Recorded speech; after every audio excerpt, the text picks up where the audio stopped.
अस्सलाम वालेकुम स्टूडेंट, कैसे हैं? खैरियत से हैं? ठीक हैं? अच्छा स्टूडेंट, तो हमने एक्सरसाइज 6.5 स्टार्ट की थी। ठीक है। असल में कुछ एक्सरसाइज है, मैं पहले वाली अपलोड कर रहा हूँ वीडियोस। ठीक है। पहले मैंने एक्सरसाइज 1.1, ठीक है, उसके कुछ क्वेश्चन मैंने स्टार्ट किए थे। उसके भी क्वेश्चन जो है ना यूट्यूब चैनल पर मौजूद हैं, इसी चैनल पर। तो आगे मैंने फिर 6.5 भी इसको भी स्टार्ट किया है, क्योंकि कुछ स्टूडेंट्स ने कहा है कि सर इसको भी स्टार्ट कर दे साथ साथ। तो देखिए स्टूडेंट, हमारे पास यहाँ पर if the numbers 1, 4 and 3 are subtracted from the three consecutive numbers terms of an arithmetic progression, the resulting numbers are in geometric progression। कि आपके पास 3 कंसेक्टिव नंबर हैं, उनको सब्ट्रैक्ट करें 1, 4, 3 से, और जो कि क्या है आपके पास अरिथमेटिक प्रोग्रेशन है। The resulting number are in geometric progression, यानी कि आपके पास जब इनको माइनस करेंगे तो उसका जो रिजल्ट है वो आपके पास क्या है, ज्योमेट्रिक प्रोग्रेशन में है। ठीक है स्टूडेंट। उसके बाद हमारे पास है जी, find the original numbers if there sum is 21। उसने ये कहा है कि आपने ओरिजिनल नंबर मालूम करने हैं जिनका सम आपके पास क्या है, 21 है। चले हम इसको स्टार्ट करते हैं। देखें जी, let three consecutive numbers terms, ठीक है, और इन ज्योमेट्रिक प्रोग्रेशन। हमारे पास a1 माइनस डी, a1, और है जी तीसरे नंबर पर a1 प्लस डी। ये क्या है, थ्री कंसेक्टिव नंबर हैं।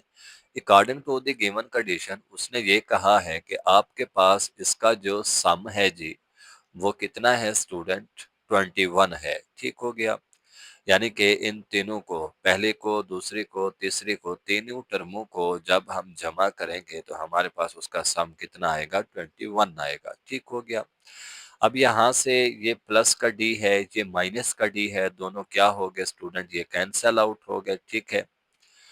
उसके बाद हमारे पास है जी, a1 एक है, दो है, तीन, कितने हो जाएंगे हमारे पास, 3a1, जो कि बराबर है किसके, 21 के। ये तीन इधर ज़र्ब हो रहा है, इधर आके जब डिवाइड होगा 21 के साथ, तो हमारे पास a1 की कीमत कितना आ जाएगी, 7 आ जाएगी। उसके बाद देखें आपके पास अदर कंडीशन है जी।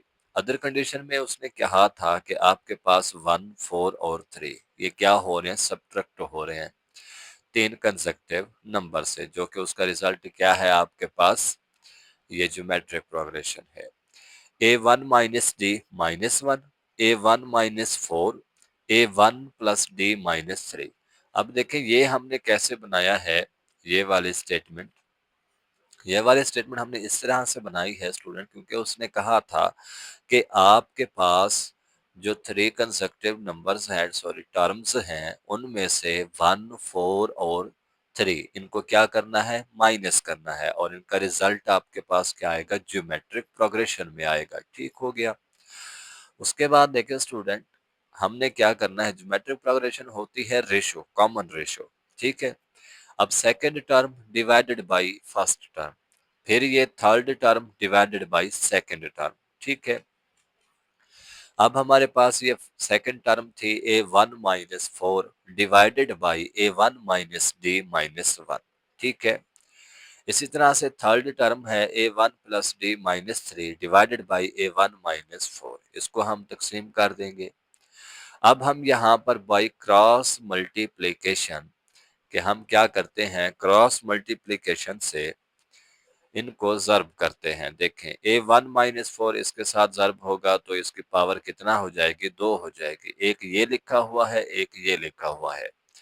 उसके बाद इन दोनों को आपस में ज़र्ब कर दें। ठीक है।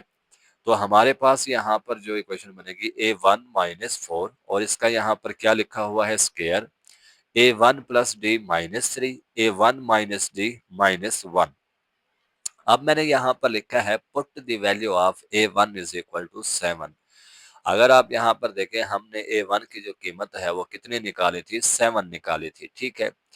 अब सिंपल कुछ नहीं करना, आपने सिर्फ a1 की जगह पे 7 लिख देना है, यानी कि जहां पर आपके पास a1 लिखा हुआ है वहां पर आप क्या लिख देंगे, 7 लिख देंगे। ठीक हो गया। अब यहाँ पर भी हमने 7 लिख दिया है, इधर भी हमने 7 लिख दिया है, ठीक हो गया। अब यहाँ पर देख लें स्टूडेंट कि हमारे पास यहाँ पर क्या आ जाएगा, सॉरी इधर हमारे पास ये 3 है, मैं इसको यहाँ पर ये ठीक कर देता हूँ, ठीक है। अब देखें स्टूडेंट, हमने A1 की जगह पे क्या लिखा है 7, A1 की जगह पे क्या लिखा है 7, और यहाँ पर भी A1 की जगह पे क्या लिखा है 7 लिखा है, ठीक हो गया। अब देखते हैं ये 7 में से 3 चला जाए बाकी 4 बचेंगे, यहाँ पर भी 7 में से 1 चला जाए तो बाकी कितने बचेंगे, आपके पास 6 बचेंगे। यहाँ पर 7 में से 4 चला जाए 3 बचेंगे, और 3 का स्क्वायर आपके पास इधर कितना आएगा स्टूडेंट, 9 आएगा, ठीक है। अब इन दोनों को 1 बाई 1 ज़र्ब करें, 4 को 6 के साथ ज़र्ब करेंगे 24, 4 को डी के साथ ज़र्ब करेंगे -4d, डी को 6 के साथ ज़र्ब करेंगे कितना आएगा 6d, प्लस को माइनस के साथ ज़र्ब करेंगे कितना आएगा माइनस, और डी को डी के साथ आप ज़र्ब करेंगे तो कितना आएगा डी स्क्वायर आ जाएगा, ठीक हो गया। अब हम इसको नेक्स्ट आगे देखते हैं जी, हमारे पास है जी, अब हमारे पास आया था 9 is equal to minus d square plus 2d plus 24। ये जो 9 है, ठीक है, ये पूरी की पूरी जो इक्वेशन है, क्योंकि ये माइनस का डी है, इस पूरे इक्वेशन को आप दूसरी साइड पे लेके जाए, यानी कि इस पूरे इक्वेशन को आप 9 वाली साइड पर लेकर जाएं, 9 वहीं पर ठहरा रहेगा, ठीक है। ये डी इधर चला जाएगा, जमा का हो जाएगा, यहाँ पे ये 2d किसका है, प्लस का है, इधर आएगा माइनस का हो जाएगा। यहाँ पर 24 प्लस का है, दूसरी साइड पे आएगा किसका हो जाएगा, माइनस का हो जाएगा, ठीक है। बाकी ये +9 वो पहले वाला ठहरा हुआ है। अब यहाँ पर 9 और -24 है, इन दोनों को माइनस कर दे तो आपके पास क्या आ जाएगा, -15 आ जाएगा। अब यहाँ पर इसके मैंने पेयर बनाए हैं कि 5 और 3 को हम ज़र्ब करते हैं तो 15 आता है, इन दोनों को माइनस करते हैं तो हमारे पास -2 आता है। अब यहाँ से हमारे पास क्या कॉमन था, डी कॉमन था, डी को मैंने बाहर कॉमन निकाल लिया, तो बाकी मेरे पास क्या बचेगा, डी -5, और यहाँ से बाकी क्या बचेगा, डी -5, 3 को हमने कॉमन लिया है, प्लस का 3 है। उसके बाद d-5 और d+3 है, ठीक हो गया स्टूडेंट। अब इन दोनों को 0 के बराबर लिखें, d-5 is equal to 0, d+3 is equal to 0। ये माइनस का 5 है, दूसरी साइड पे आ गया तो किसका हो गया, प्लस का। ये प्लस का 3 है, दूसरी साइड पे आ गया तो किसका हो गया है स्टूडेंट, -3 हो गया है, ठीक है। उसके बाद देख लें स्टूडेंट, A1 आपके पास था 7, D आपके पास था 5, तो हमारे पास कंसेक्टिव नंबर क्या था, A1 माइनस D, यानी कि पहली रकम आपके पास 7 है, कॉमन डिफरेंस कितना है 5 है, 7 में से 5 चला जाए 2 आ जाएगा। फिर उसके बाद आपके पास तीसरा जो कंसेक्टिव नंबर था वो क्या था, A1 प्लस D था। 7 और 5 को आप जमा कर दे तो आपके पास कितना आ जाएगा स्टूडेंट, 12 आ जाएगा। उसके बाद आपने देखना है सेकंड के लिए कि डी की हमारे पास 2 वैल्यूज आई थी, इसी वजह से d+3 है, प्लस का 3 है, दूसरी साइड पे चला जाएगा माइनस का हो जाएगा, ठीक है। उसके बाद हमने क्या करना है, हमारे पास पहली टर्म थी 7, कॉमन डिफरेंस था 3, A1 माइनस डी, यहाँ पे 1 मैं लिख दूं, A1 माइनस डी, पहली टर्म क्या थी आपके पास 7, माइनस को माइनस के साथ ज़र्ब करेंगे कितना हो जाएगा, जमा, 7 और 3 कितने हो गए, 10 हो जाएंगे, ठीक है। थर्ड आपके पास क्या था, A1 प्लस डी, ठीक है, प्लस को माइनस के साथ ज़र्ब करेंगे माइनस आ जाएगा, 7 में से 3 चला जाए बाकी कितने बचेंगे, 4 बचेंगे, ठीक है स्टूडेंट। अब देख लें हमारे पास यहाँ पर रिक्वायर्ड नंबर कौन से हैं, ये नहीं है, ठीक है, ये यहाँ पे थोड़ी मिस्टेक हो गई थी। तो देख लें, 2 है, 7 है, 12 है, उसके बाद कौन सा है, 4, 7 और 10 है, तो ये आपका क्वेश्चन नंबर जी कौन सा था, 12 था। बाकी स्टूडेंट मैंने एमसीक्यूज भी अपलोड करना स्टार्ट कर दिए हैं, ठीक है। तो एक स्टूडेंट ने मैसेज किया हुआ था कमेंट में, ठीक है, कमेंट किया था कि सर ये एमसीक्यूज को थोड़ा मजीद ब्रीफ कर दें, ठीक है, ताकि हर एक एमसीक्यूज का आप साथ रीजन भी लिखें। तो मैं ऐसा करूँगा, जो चैप्टर 1 में एक्सरसाइज 1.1 है, उसके एमसीक्यूज को रजिस्टर पर लिखकर, ठीक है, मैं दोबारा एक-एक एमसीक्यूज का आपको रीज़न बता दूंगा, उसका सॉल्यूशन बता दूंगा, ठीक है। अगर मज़ीद भी आपको कोई इशू है तो मुझे कमेंट्स में लाज़मी बताया करें, ठीक है। क्योंकि बच्चे आपने पढ़ना है, हमने तो पढ़ाना है इधर, ठीक है, हमारे पास तो बहुत से तरीके होते हैं, ठीक है। बाकी जिसको जो तरीका बेस्ट लगेगा वो मुझे बता देगा, ठीक हो गया।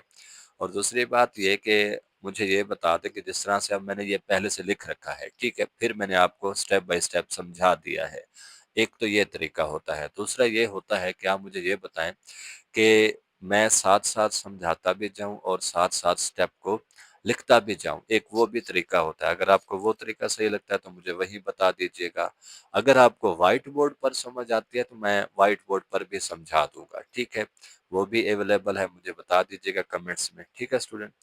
तो नेक्स्ट है जी हमारे पास, इससे अगला सवाल है स्टूडेंट, क्वेश्चन नंबर 13 है, if three consecutive term numbers in arithmetic progression are increased, बढ़ रहे हैं जी, बाई 1, 4 और 15 respectively, the resulting numbers are in geometric progression, find the original number, ठीक है, if their sum is 6, वहां पर हमारे पास सम कितना था, 21 था, यहाँ पर सम कितना है स्टूडेंट, 6 है, ठीक है।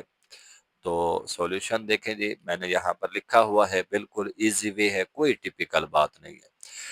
सबसे पहले तो ये कि लेट दी अरिथमेटिक टर्म्स, ठीक है, कौन सी हैं आपके पास, a1 माइनस डी, a1 है, a1 प्लस डी है। कंडीशन थी आपके पास के तीनों का सम हमारे पास कितना है स्टूडेंट, 6 है। तो हमने इन तीनों को जमा किया है, डी से ये डी कैंसल आउट हो जाएगा, ठीक है, बाकी 3a कितना आ जाएगा, 1 2 3, 3a आ जाएगा, जो कि बराबर है 6 के। a1 की वैल्यू आपके पास कितना आ गई है, 2 आ गई है।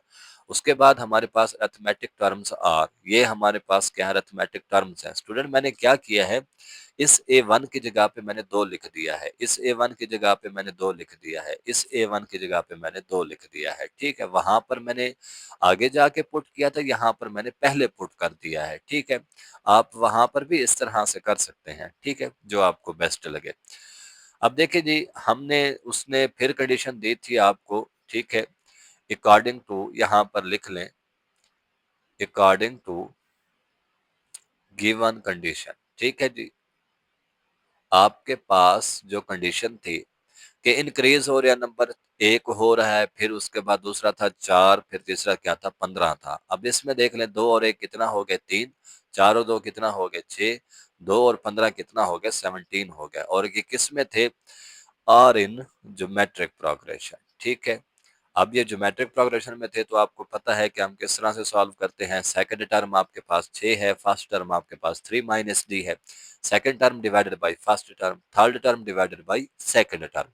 अब 6 को यहाँ पर क्रॉस मल्टीप्लाई कर दें, ठीक है, जिस तरह से पिछले सवाल में मैंने लिखा है आप लोग भी लिख लेना। 6 को 6 के साथ ज़र्ब करेंगे, कितना आ जाएगा, 36, और ये 17 प्लस डी, और यहाँ से आपके पास क्या आ जाएगा, 3 माइनस डी आ जाएगा, ठीक है। अब ये 36, यहाँ पर 17 को 3 के साथ ज़र्ब किया तो 51, यहाँ पर माइनस 17 डी, इधर 3d, और इधर प्लस माइनस, माइनस डी को डी के साथ ज़र्ब करेंगे, कितना आ जाएगा, डी स्क्वायर आ जाएगा।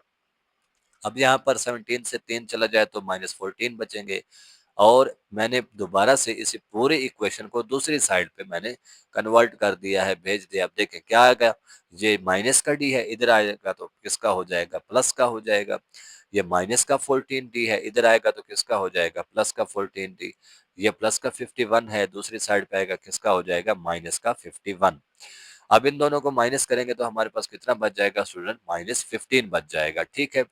अब हमने इनके पेयर्स बनाए हैं, ठीक है, पेयर हमारे पास बने हैं 15 जमा का 15 माइनस 1, ठीक है। इन दोनों को माइनस करेंगे तो प्लस का 14 आएगा, ठीक है। इन दोनों को ज़र्ब करेंगे तो माइनस का 15 आएगा। अगर आपको ये बात समझ में नहीं आती कि हम जोड़े किस तरह से बनाते हैं, फैक्टर किस तरह से बनाते हैं, तो मुझे आप कमेंट में बता दीजिएगा, मैं उसको व्हाइट बोर्ड पर बिल्कुल दोबारा से इसकी जो शॉर्ट ट्रिक्स होती हैं, ठीक है, ऐसा समझ लें जिस तरह से कोई जुगाड़ होता है, मैं आपको वो बता दूंगा, ठीक है। उसके बाद देखिए, यहाँ से हमारे पास क्या था, डी कॉमन था, डी को मैंने कॉमन ले लिया, डी प्लस 15, यहाँ से -1 कॉमन था, डी प्लस 15, ठीक हो गया। उसके बाद बिल्कुल ये थोड़ा सा ही रहता है स्टूडेंट। उसके बाद है जी स्टूडेंट, आपके पास यहाँ पर d-1 d plus 15 is equal to 0, दोनों को 0 के बराबर लिखे, d-1 इज इक्वल टू 0, तो d आपके पास क्या आ गया, 1, d plus 15 is equal to 0, तो d आपके पास क्या आ गया, -15 आ गया है। पहली टर्म थी आपके पास क्या, 2, a1 माइनस डी, ठीक है, आपके पास पहले कंसेक्टिव टर्म थी, दोनों को माइनस करेंगे तो आपके पास आ जाएगा 1, जिस तरह से पिछले सवाल में हमने ये किया है। उसके बाद a1 plus D third term है, 2 और 1 को जमा करेंगे तो 3 आ जाएगा। इसके बाद देखिए हमारे पास जो दूसरी डी की रकम थी वो कितना थी, d plus 15 is equal to 0। 15 उधर चला जाएगा, किसका हो जाएगा, माइनस का हो जाएगा। डी आपके पास आ गया है, ए वन भी मौजूद है, हमने पहले कंजक्टिव टर्म में इसको पुट करना है, a one minus d, 2 minus into minus 15, ठीक है, माइनस माइनस प्लस हो जाएगा, 2 जमा 15 कितना आ गया, 17। उसके बाद ए वन प्लस डी लिखा हुआ है, ठीक है, यहाँ पर प्लस माइनस माइनस हो जाएगा, बाकी कितने बचेंगे, माइनस 13 बचेंगे, ठीक है। तो आपके पास जो रिक्वायर्ड नंबर है वो ये है 1 2 3 और 17 2 माइनस 3 है। तो आज का लेक्चर हमारा यहाँ तक था। बाकी इंशाल्लाह इस एक्सरसाइज के 2 सवाल बचते हैं, ठीक है, वो इंशाल्लाह मैं आपको कल अपलोड कर दूंगा, ठीक है। बाकी सॉल्यूशन में इससे जो अगला सवाल है क्वेश्चन नंबर 14, सॉल्यूशन में उसका कोई दूसरा मेथड यूज किया हुआ है, जो मैंने मेथड इस्तेमाल किया बिल्कुल सिंपल और इजी है, ठीक है। तो इंशाल्लाह उसको मैं कल अपलोड कर दूंगा। आज के लिए इतना ही स्टूडेंट, मैंने एमसीक्यूज भी अपलोड किए हैं, ठीक है। तो आप लोग ये चैनल को लाजमी जो है ना फॉलो कर लिया करें, सब्सक्राइब लाजमी किया करें, ताकि जितने भी रोज़ाना की वीडियोस आती हैं, क्योंकि मैं रोज़ाना ही अपलोड करता हूँ, चाहे 9th है चाहे आपकी 11th है, ठीक है। तो बाकी इंशाल्लाह कल ही मैं अपलोड कर दूंगा जो नेक्स्ट वीडियो है। आज के लिए इतना ही, तो अल्लाह हाफिज स्टूडेंट।